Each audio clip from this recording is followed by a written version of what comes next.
una falsa sensación de seguridad. Acércate indirectamente. Si al principio eres demasiado directo, corres el riesgo de causar una resistencia que nunca cederá. Al comenzar, no debe haber nada seductor en tu actitud. La seducción ha de iniciarse desde un ángulo. Indirectamente. Para que el objetivo se percate de ti en forma gradual. Ronda la periferia de la vida de tu blanco. Aproxímate a través de un tercero. O finge cultivar una relación en cierto modo neutral. Pasando poco a poco de amigo a amante. Trama un encuentro casual. Como si tu blanco y tú estuvieran destinados a conocerse. Nada es más seductor que una sensación de destino. Haz que el objetivo se sienta seguro. Y luego ataca. De amigo a amante. Anne-Marie Louise de Orleans. Duquesa de Montpensier. Conocida en la Francia del siglo XVLL como la Grande La de Moiseux. No había conocido nunca el amor. Su madre había muerto cuando ella era joven. Su padre volvió a casarse y la ignoraba. La duquesa procedía de una de las familias más ilustres de Europa. El rey Enrique IV había sido su abuelo. El futuro rey Luis XIV era su primo. Cuando ella era joven, había habido propuestas de casamiento con el viudo rey de España, el hijo del monarca del Sacro Imperio Romano, e incluso su propio primo Luis, entre muchas otras. Pero todas esas bodas perseguían fines políticos. O la enorme riqueza de su familia.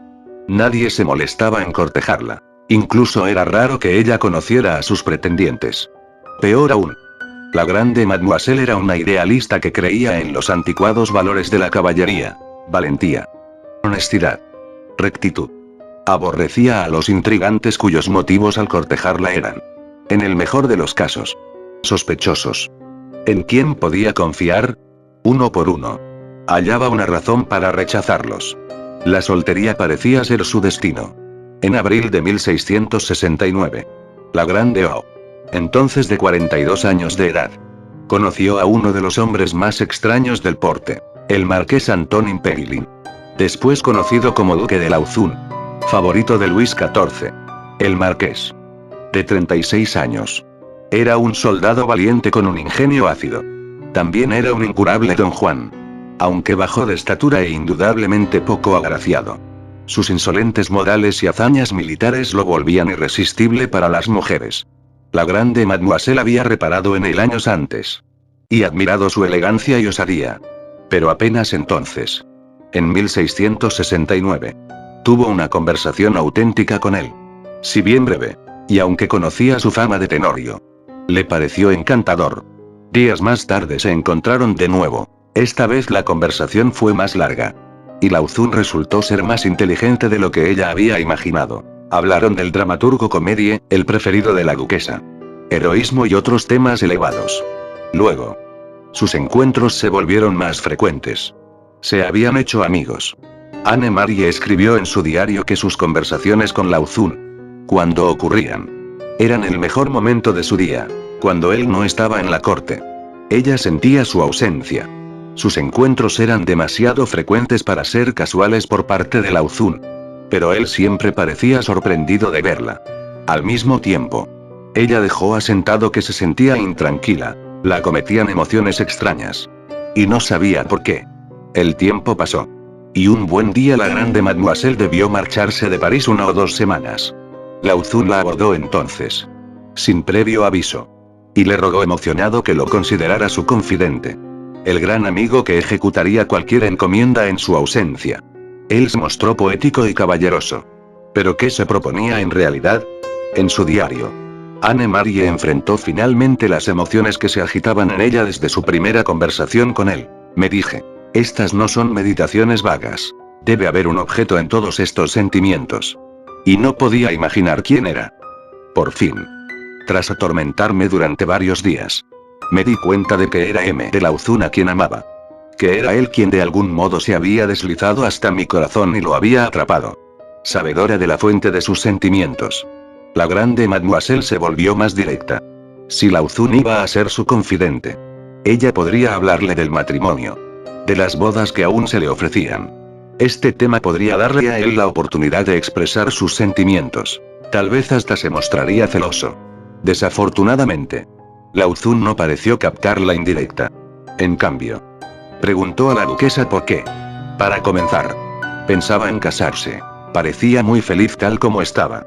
Además, ¿quién podía ser digno de ella? Esto duró varias semanas. La duquesa no pudo arrancarle nada personal. En cierto sentido. Ella lo comprendió. Estaban presentes las diferencias de rango, ella era muy superior a él, y de edad, ella era 6 años mayor. Meses después murió la esposa del hermano del rey. Y Luis sugirió a la grande mademoiselle que reemplazara a su difunta cuñada. Es decir, que se casara con su hermano. Anne-Marie se indignó. Era evidente que el hermano del rey quería poner las manos sobre su fortuna. Pidió opinión a Lauzun.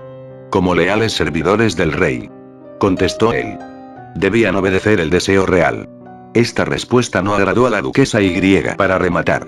Él dejó de visitarla. Como si fuese impropio que siguieran siendo amigos. Esta fue la gota que derramó el vaso. La grande mademoiselle dijo al rey que no se casaría con su hermano. Y punto. Anne-Marie se reunió entonces con Lauzun. Y le dijo que escribiría en una hoja el nombre del caballero con quien siempre había querido casarse. Él debía poner esa hoja bajo su almohada y leerla a la mañana siguiente. Cuando lo hizo, se topó con las palabras que es usted. Al ver a la grande mademoiselle la noche siguiente, Lauzun le dijo que debía estar bromeando. Sería el hazmerreír de la corte. Pero ella insistió en que hablaba en serio. Él pareció conmocionado y sorprendido. Aunque no tanto como el resto de la corte cuando, semanas después, se anunció el compromiso entre este don Juan de rango relativamente bajo y la dama del segundo rango más alto de Francia. Conocida lo mismo por su virtud que por su habilidad para defenderla. Interpretación. El duque de Lauzun es uno de los seductores más grandes de la historia. Y su lenta y sostenida seducción de la grande mademoiselle fue su obra maestra. Su método fue simple, indirecto. Al percibir en esa primera conversación que ella se interesaba en él, decidió cautivarla con su amistad. Sería su amigo más leal. Al principio esto resultó encantador. Un hombre se daba tiempo para hablar con ella. Sobre poesía, historia, proezas de guerra, sus temas favoritos. Poco a poco, ella empezó a confiar en él. Luego, casi sin que la duquesa se diera cuenta, sus sentimientos cambiaron. A ese consumado mujeriego solo le interesaba la amistad. No le atraía a ella como mujer. Estas ideas hicieron reparar en que se había enamorado de él. Esto fue en parte lo que después hizo que rechazara la boda con el hermano del rey. Una decisión hábil e indirectamente inducida por el propio Lauzun. Al negar de visitarla. ¿Cómo podía él buscar dinero y posición? O sexo. ¿Cuándo jamás había dado paso alguno en ese sentido? No. Lo brillante y de la seducción de Lauzun fue que la grande mademoiselle creyó ser ella quien daba todos los pasos. Una vez que has elegido a la víctima correcta, debes llamar su atención y despertar su deseo. Pasar de la amistad al amor puede surtir efecto sin delatar la maniobra.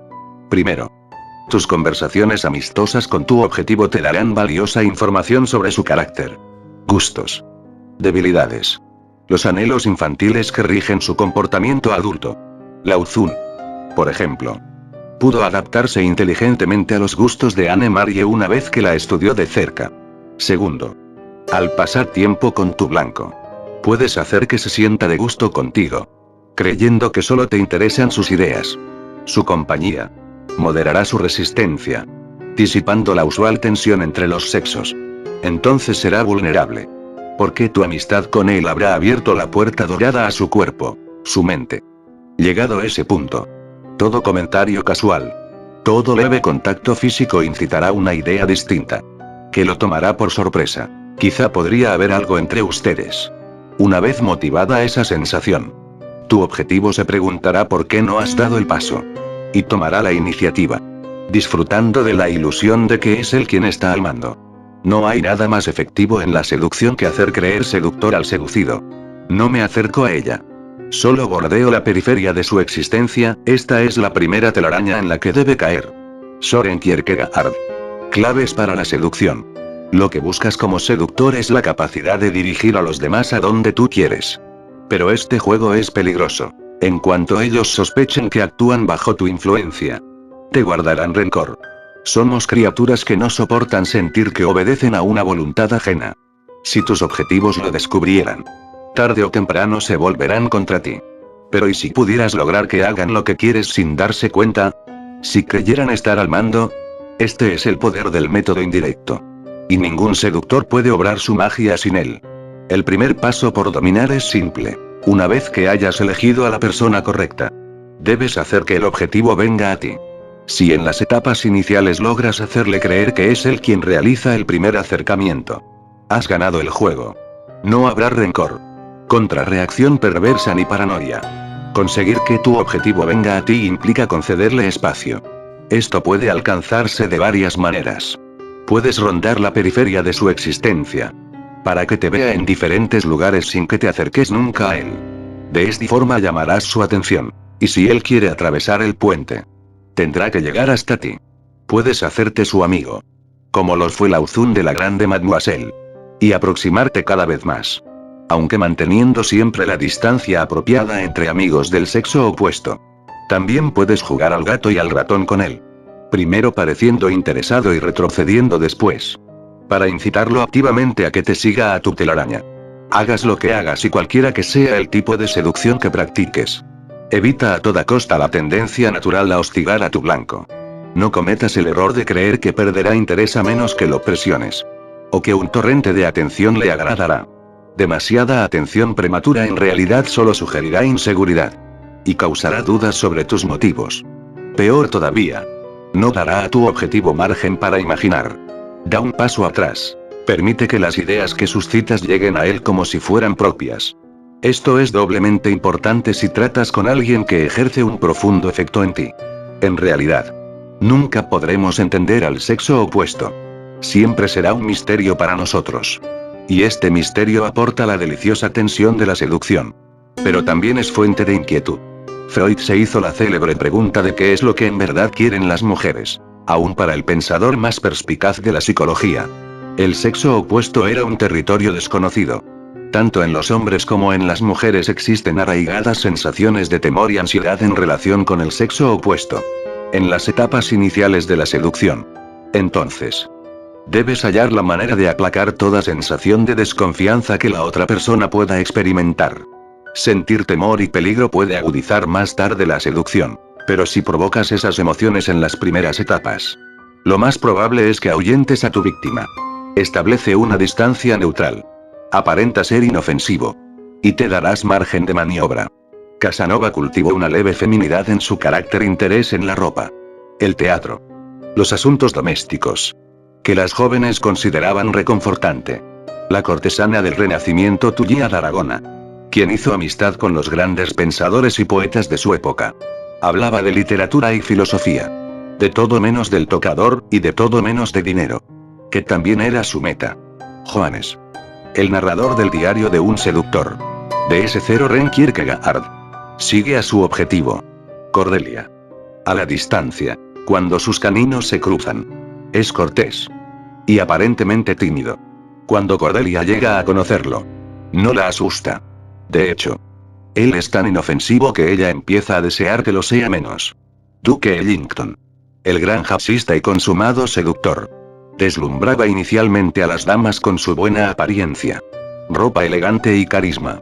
Pero una vez a solas con una mujer, retrocedía un poco y se volvía excesivamente cortés, ocupándose solo de cosas insignificantes. La conversación banal puede ser una táctica brillante. Hipnotiza al objetivo. La monotonía de tu fachada confiere mayor poder a la sugerencia más sutil, la más leve mirada.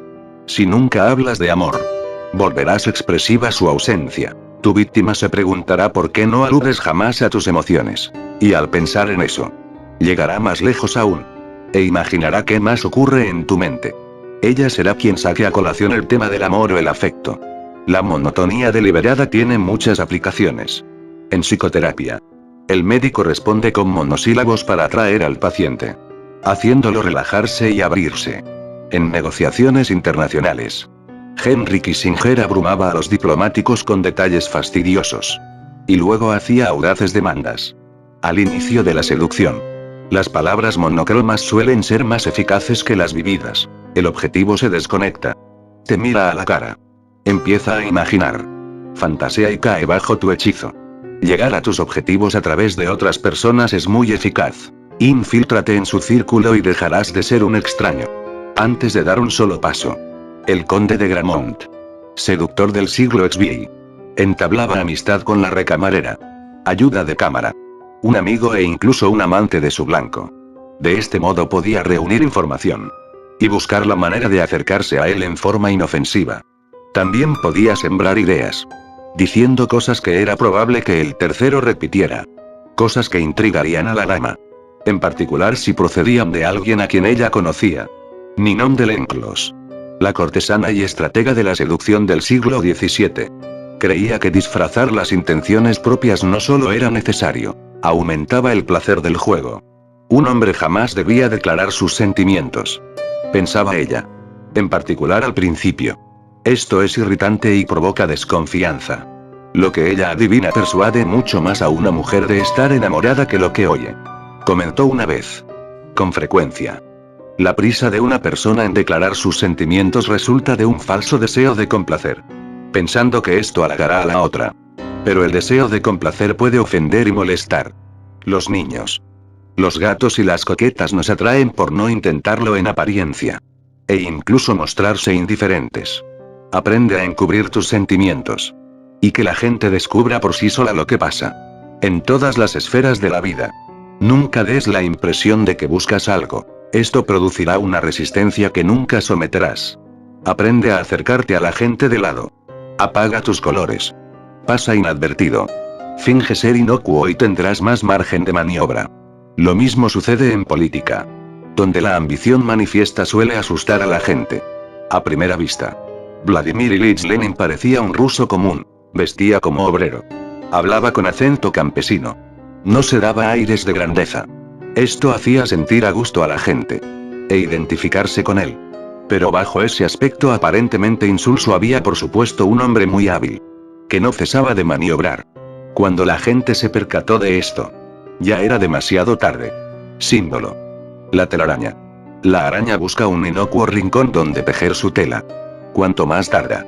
Más fabulosa es su construcción. Pero pocos lo notan. Sus tenues hilos son casi invisibles. La araña no tiene que cazar para comer. Ni siquiera moverse. Se posa en silencio en una esquina. Esperando a que sus víctimas lleguen solas y caigan en su red. Reverso. En la guerra necesitas espacio para alinear tus tropas. Margen de maniobra. Cuanto más espacio tengas. Más intrincada puede ser tu estrategia. Pero a veces es mejor arrollar al enemigo. No darle tiempo de pensar o reaccionar. Aunque Casanova adaptaba sus estrategias a la mujer en cuestión. A menudo trataba de causar una impresión inmediata. Para incitar deseo desde el primer encuentro. Actuaba con galantería y salvaba a una mujer en peligro. Se vestía de cierto modo para que su objetivo lo distinguiera entre la multitud. En cualquier caso. Una vez que conseguía la atención de una mujer. Avanzaba con la velocidad del rayo. Una sirena como Cleopatra intenta ejercer un efecto físico inmediato en los hombres. Para no dar a sus víctimas tiempo ni espacio para retirarse. Ella usa el factor sorpresa. El primer período de tu contacto con alguien podría implicar un grado de deseo que nunca se repetirá. Prevalecerá la audacia. Sin embargo, estas seducciones son cortas. Las sirenas y los Casanova solo obtienen placer del número de sus víctimas. Pasando rápidamente de una conquista a otra. Y esto puede resultar fatigoso. Casanova acabó extenuado. Las sirenas. Insaciables. Nunca están satisfechas. La seducción indirecta. Cuidadosamente ejecutada. Puede reducir el número de tus conquistas. Pero te compensará con creces con su calidad.